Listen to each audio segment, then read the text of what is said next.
আইসি যেটা করছেন গতকাল থেকে নাটক করে চলেছেন, আজকেও একই নাটক করলেন। গতকাল তিনি এখানে আসলেন না, আজকেও সকালবেলায় দেখলেন, আপনারা যদি থাকেন সেই সময় উনি গটগট করে তার আবাস থেকে বেরোলেন, এখানে তিনি প্রণাম করলেন, মন্দিরে প্রণাম করলেন, প্রণাম করে চলে গেলেন। তারপরেও আমরা এতক্ষণ ধরে বসে আছি, 24 ঘন্টার পরেও তিনি কিন্তু একবারও সাক্ষাৎ করার মনে করলেন। তিনি তার সৌজন্যতাও দেখালেন। এটা তার আমরা এটা কি সৌজন্যতা?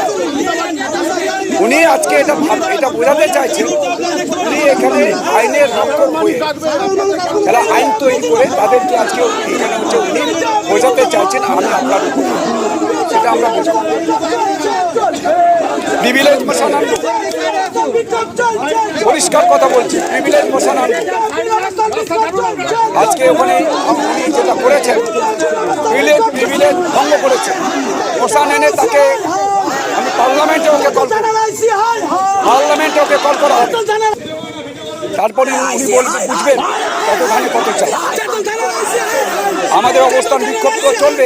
আজকে এখন আমাদের যেহেতু সমস্ত আমাদের স্থগিত করতে হলো, সবাই জানে যে ওখানে আইসির কাছে আমাদের কার্যকর্তাদের নিয়ে যাওয়া হয়েছে, আইসি ওখানে হয়তো বসে আলোচনা করছে, সবাই তো এখান থেকে ওরা অলরেডি